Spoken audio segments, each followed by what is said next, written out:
Hello, जय श्री कृष्णा, जय सिया राम, जय श्री राधे राधे, जय श्री महाकाल। इस प्रवचन में आपको श्रवण कराएंगे श्री कृष्ण एवं रुक्मणी जी का संवाद। श्री सुखदेव जी कहते हैं, परीक्षित, एक दिन समस्त जगत के परम पिता और ज्ञानदाता भगवान श्री कृष्ण रुक्मणी के पलंग पर आराम से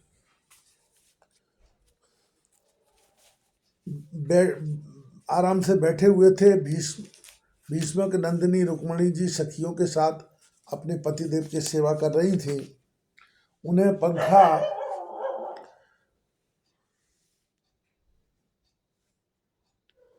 झल रही थी। परीक्षित, जो सर्वशक्तिमान भगवान खेल खेल में इस जगत की रचना, रक्षा और प्रलय करते हैं, वही अजन्मा प्रभु अपनी बनाई हुई धर्म मर्यादाओं की रक्षा करने के लिए यदुवंशियों में अवतीर्ण हुए हैं। रुक्मणी जी का महल बड़ा ही सुंदर था। उसमें ऐसे ऐसे चंदोबे तने हुए थे जिनमें मोतियों की लड़ियों की झालरें लटक रही थी। मणियों के दीपक जगमगा रहे थे। बेला चमेली की फूल और हार महमय महक रहे थे। फूलों पर झुंड के झुंड मोहरे गुंजार कर रहे थे। सुंदर सुंदर झरोखों की जालियों में से चंद्रमा की शुभ्र किरणें महल के भीतर छिटक रही थी। उद्यान में पारिजात के उपवन की सुगंध लेकर मंद मंद शीतल वायु चल रही थी। झरोखों की जालियों में से अगर के धूप का धुआं बाहर निकल रहा था। ऐसे महल में दूध के फैन के समान कोमल और उज्जवल बिछौनों से युक्त सुंदर पलंग पर भगवान श्री कृष्ण बड़े आनंद से विराजमान थे और रुक्मणी जी त्रिलोकी के स्वामी को पति रूप में प्राप्त करके उनकी सेवा कर रही थी। रुक्मणी जी ने अपनी सखी के हाथ से वह चवर ले लिया जिसमें रत्नों की डांडी लगी थी और परम रूपवती लक्ष्मी रूपणी देवी रुक्मणी जी उसे डुला डुलाकर भगवान की सेवा करने लगी। उनके कर कमलों में जड़ाऊ अंगूठियां, कंगन और चवर शोभा पा रहे थे। चरणों में मणि जटित पायजेब रुंझुन रुंझुन कर रहे थे। अंचल के पीछे नीचे छिपे हुए स्तनों की केसर की लालिमा से हार लाल लाल जान पड़ता था और वह चमक रहा था। नितंब भाग में बहुमूल्य करधनी की लड़ियां लटक रही थी। इस प्रकार वे भगवान के पास ही रहकर उनकी सेवा में संलग्न थी। रुक्मणी जी की घुंघराली अलके, कानों के कुंडल और गले के स्वर्णहार अत्यंत विलक्षण थे। उनके मुखचंद्र से मुस्कुराहट की अमृत वर्षा हो रही थी। ये रुक्मणी जी अलौकिक रूप लावण्यवती लक्ष्मी जी ही तो हैं। उन्होंने जब देखा कि भगवान ने लीला के लिए मनुष्य का सा शरीर ग्रहण किया है, तब उन्होंने भी उनके अनुरूप रूप प्रकट कर दिया। भगवान श्री कृष्ण यह देखकर बहुत प्रसन्न हुए कि रुक्मणी जी मेरे परायण हैं, मेरी अनन्य प्रेयसी हैं। तब उन्होंने बड़े प्रेम से मुस्कुराते हुए उनसे कहा। भगवान श्री कृष्ण ने कहा, राजकुमारी, बड़े बड़े नरपति जिनके पास लोकपालों के समान ऐश्वर्य और संपत्ति है, जो बड़े महानुभाव और श्रीमान हैं तथा सुंदरता, उदारता और बल में भी बहुत बड़े हुए हैं, तुमसे विवाह करना चाहते थे। तुम्हारे पिता और भाई भी उन्हीं के साथ तुम्हारा विवाह करना चाहते थे। यहाँ तक कि उन्होंने वाग्दान भी कर दिया था। शिशुपाल आदि बड़े बड़े वीरों को, जो कामोन्मत्त होकर तुम्हारे याचक बन रहे थे, तुमने छोड़ दिया और मेरे जैसे व्यक्ति को, जो किसी प्रकार तुम्हारे समान नहीं है, अपना पति स्वीकार किया। ऐसा तुमने क्यों किया? सुंदरी, देखो, हम जरासंध आदि राजाओं से डरकर समुद्र की शरण में आ बसे हैं। बड़े बड़े बलवानों से हमने बैर बांध रखा है और प्रायः राज सिंहासन के अधिकार से भी हम वंचित ही हैं। सुंदरी, हम किस मार्ग के अनुयायी हैं, हमारा कौन सा मार्ग है, यह भी लोगों को अच्छी तरह मालूम नहीं है। हम लोग लौकिक व्यवहार का भी ठीक ठीक पालन नहीं करते। अनुनय विनय के द्वारा स्त्रियों को रिझाते भी नहीं। जो स्त्रियां हमारे जैसे पुरुषों का अनुसरण करती हैं, उन्हें प्रायः क्लेश ही क्लेश भोगना पड़ता है। सुंदरी, हम तो सदा के अकिंचन हैं, ना तो हमारे पास कभी कुछ था और ना रहेगा। ऐसे अकिंचन लोगों से हम प्रेम भी करते हैं और वे लोग भी हमसे प्रेम करते हैं। यही कारण है कि अपने को धनी समझने वाले लोग प्रायः हमसे प्रेम नहीं करते, हमारी सेवा नहीं करते। जिनका धन, कुल, ऐश्वर्य, सौंदर्य और आय अपने समान होती है, उन्हीं से विवाह और मित्रता का संबंध करना चाहिए। जो अपने से श्रेष्ठ या अधम हो, उनसे नहीं करना चाहिए। विदर्भ राजकुमारी, तुमने अपनी अदूरदर्शिता के कारण इन बातों का विचार नहीं किया और बिना जाने बूझे भिक्षुकों से मेरी झूठी प्रशंसा सुनकर मुझ गुणहीन को वर्ण कर लिया। अब भी कुछ बिगड़ा नहीं है, तुम अपने अनुरूप किसी श्रेष्ठ क्षत्रिय को वर्ण कर लो, जिसके द्वारा तुम्हारी यहलोक और परलोक की सारी आशाएं अभिलाषाएं पूरी हो सकें। सुंदरी, तुम जानती ही हो कि शिशुपाल, साल्व, जरासंध, दंतवक्त आदि नरपति और तुम्हारा बड़ा भाई रुक्मी अभी मुझसे द्वेष करते थे। कल्याणी वे सब बल पौरुष के मद से अंधे हो रहे थे, अपने सामने किसी को कुछ नहीं गिनते थे। उन दुष्टों का मान मर्यादा मर्दन करने के लिए ही मैंने तुम्हारा हरण किया था और कोई कारण नहीं था। निश्चय ही हम उदासीन हैं, हम स्त्री, संतान और धन के लोलुप नहीं हैं। निष्क्रिय और देह गेह से संबंध रहित दीप शिखा के समान साक्षी मात्र है। हम अपने आत्मा के साक्षात्कार से ही पूर्ण काम है, कृतकृत है। श्री सुखदेव जी कहते हैं कि परीक्षित, भगवान श्री कृष्ण के क्षण भर के लिए भी अलग न होने के कारण रुक्मणी जी को यह अभिमान हो गया था कि मैं इनकी सबसे अधिक प्यारी हूँ। इसी गर्भ की शांति के लिए इतना कहकर भगवान चुप हो गए। परीक्षित, जब रुक्मणी जी ने अपने परम प्रियतम पति त्रिलोकेश्वर भगवान की यह अप्रिय वाणी सुनी, जो पहले कभी नहीं सुनी थी, तब वे अत्यंत भयभीत हो गई।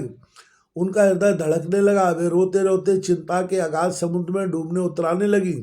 वे अपने कमल के समान कोमल और नखों की लालिमा से कुछ कुछ लाल प्रतीत होने वाले चरणों से धरती को रिदने लगी। अंजन से मिले हुए काले काले आंसू केसर से रंगे हुए वक्षस्थल को धोने लगे। मुंह नीचे को लटक गया। अत्यंत दुख के कारण उनकी वाणी रुक गई और वे ठिठकी सी रह गई।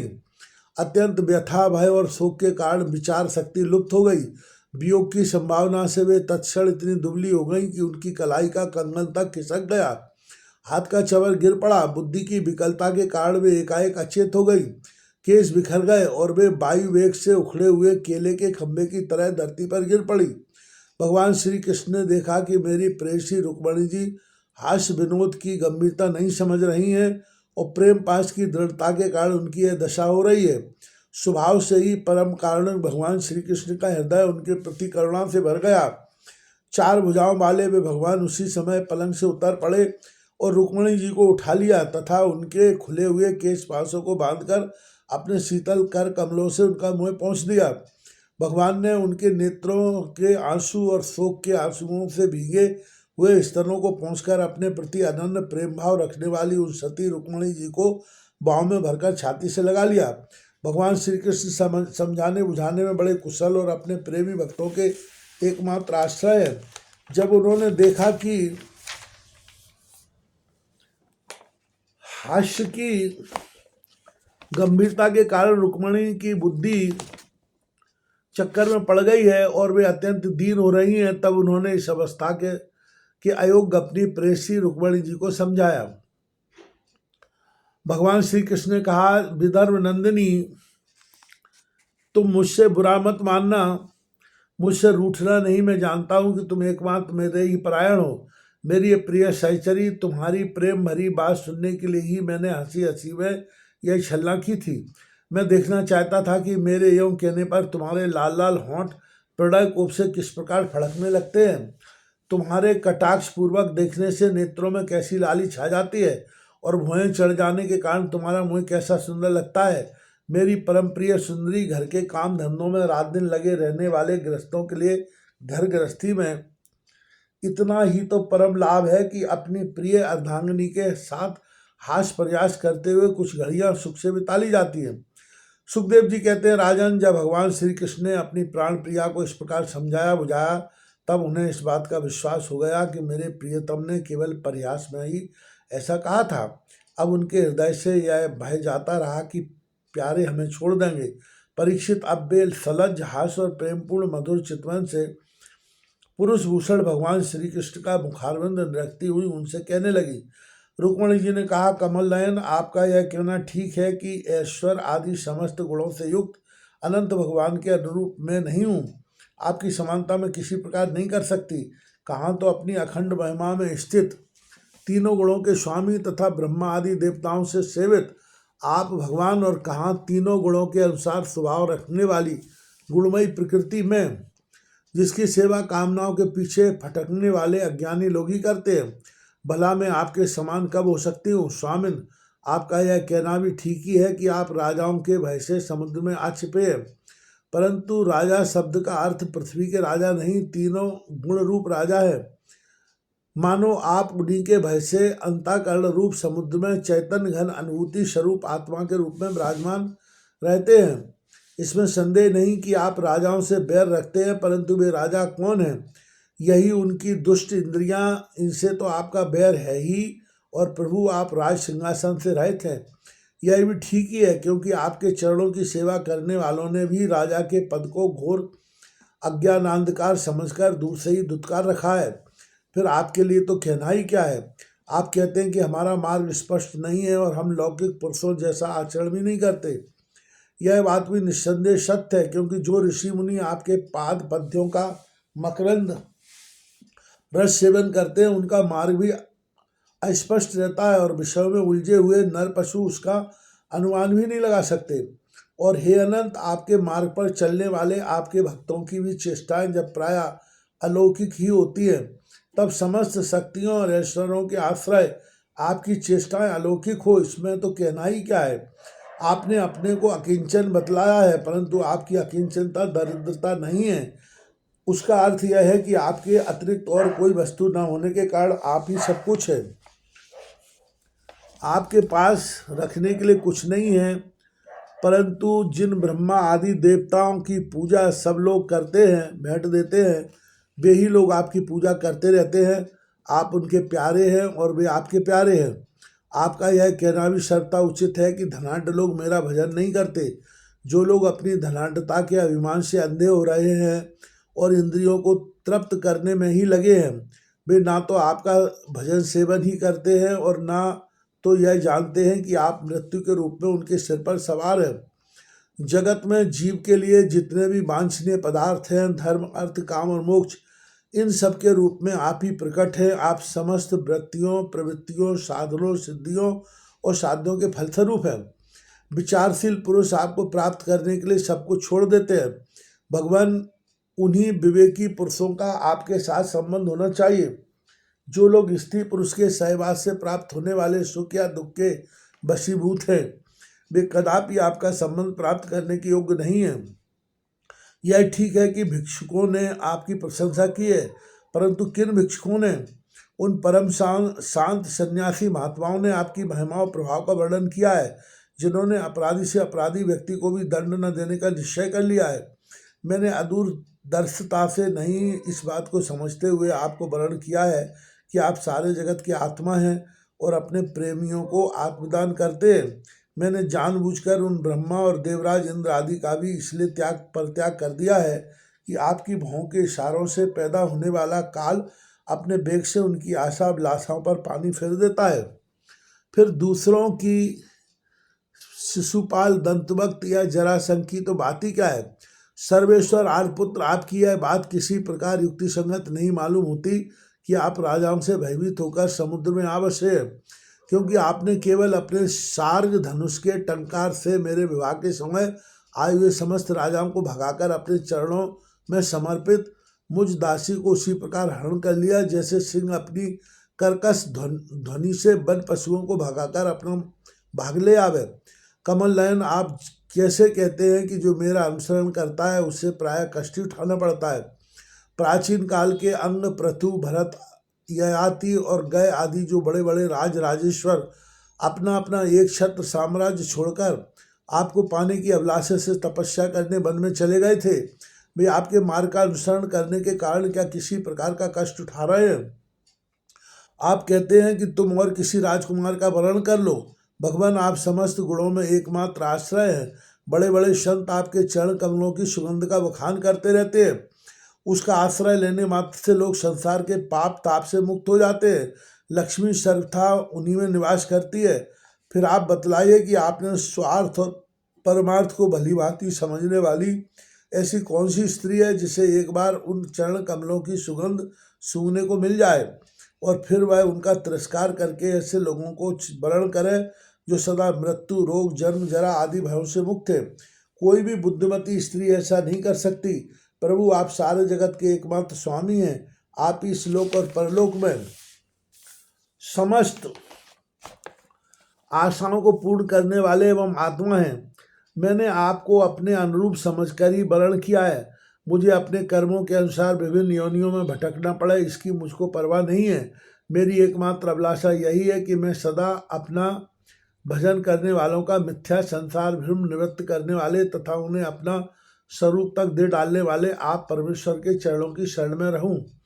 अच्युत शत्रुसूदन, गधों के समान घर का बोझा ढोने वाले, बैलों के समान गृहस्थी के व्यापारों में जुटे रहकर कष्ट उठाने वाले, कुत्तों के समान तिरस्कार सहने वाले, बिलाव के समान कृपण और हिंसक तथा कृत दासों के समान स्त्री की सेवा करने वाले शिशुपाल आदि राजा लोग, जिन्हें वर्ण करने के लिए आपने मुझे संकेत किया है, उसी अभागिनी स्त्री के पति हो, जिनके कानों में भगवान शंकर, ब्रह्मा आदि देवेश्वरों की सभा में गाई जाने वाली आपकी लीला कथा ने प्रवेश नहीं किया है। यह मनुष्य का शरीर जीवित होने पर भी मुर्दा ही है। ऊपर से चमड़ी, दाढ़ी, मूछें, रोए, नख और केशों से ढका हुआ है, परंतु इसके भीतर मांस, हड्डी, खून, कीड़े, मलमूत्र, कफ, पित्त और वायु भरे पड़े हैं। इसे वही मूढ़ स्त्री अपना प्रियतम पति समझकर सेवन करती है, जिसे कभी आपके चरणारविंद के मकरंद की सुगंध सूंघने को नहीं मिली है। कमल नयन, आप आत्माराम हैं, मैं सुंदरी अथवा गुणवती हूँ, इन बातों पर आपकी दृष्टि नहीं जाती, अतः आपका उदासीन रहना स्वाभाविक है। फिर भी आपके चरण कमलों में मेरा सुदृढ़ अनुराग हो, यही मेरी अभिलाषा है। जब आप इस संसार की अभिवृद्धि के लिए उत्कट रजोगुण स्वीकार करके मेरी ओर देखते हैं, तब वह भी आपका परम अनुग्रह ही है। मधुसूदन, आपने कहा था कि किसी अनुरूप वर को वर्ण कर लो। मैं आपको इस बात को भी झूठ नहीं मानती, क्योंकि कभी कभी एक पुरुष के द्वारा जीती जाने पर भी काशी नरेश की कन्या अम्बा के समान किसी की दूसरे पुरुष में भी प्रीति रहती है। उल्टा स्त्री का मन तो विवाह हो जाने पर भी नए नए पुरुषों की ओर खिंचता रहता है। बुद्धिमान पुरुष को चाहिए कि वह ऐसी उल्टा स्त्री को अपने पास न रखे। उसे अपनाने वाला पुरुष लोक और परलोक दोनों खो बैठता है, उभय भ्रष्ट हो जाता है। भगवान श्री कृष्ण ने कहा, साध्वी राजकुमारी, यही बातें सुनने के लिए तो मैंने तुमसे हंसी हंसी में तुम्हारी वंचना की थी, तुम्हें छकाया था। तुमने मेरे वचनों की जैसी व्याख्या की है वह अक्षरशः सत्य है। सुंदरी, तुम मेरी अनन्य प्रेयसी हो, मेरे प्रति तुम्हारा अनन्य प्रेम है। तुम मुझसे जो अभिलाषाएं करती हो वे तो तुम्हें सदा सर्वथा प्राप्ति है। और यह बात भी है कि मुझसे की हुई अभिलाषाएं सांसारिक कामनाओं के समान बंधन में डालने वाली नहीं होती, बल्कि वे समस्त कामनाओं से मुक्त कर देती है। पुण्यमयी प्रिय, मैंने तुम्हारा पति प्रेम और पातिव्रत भी भली भांति देख लिया। मैंने उल्टी सीधी बात कहकर तुम्हें विचलित करना चाहा था, परंतु तुम्हारी बुद्धि मुझसे तनिक भी इधर उधर न हुई। प्रिय, मैं मोक्ष का स्वामी हूँ, लोगों को संसार सागर से पार करता हूँ। जो सकाम पुरुष अनेक प्रकार के व्रत और तपस्या करके दाम्पत्य जीवन के विषय सुख की अभिलाषा से मेरा भजन करते हैं, वे मेरी माया से मोहित है। माननीय प्रिय, मैं मोक्ष तथा संपूर्ण संपदाओं का आश्रय हूँ, अधीश्वर हूँ।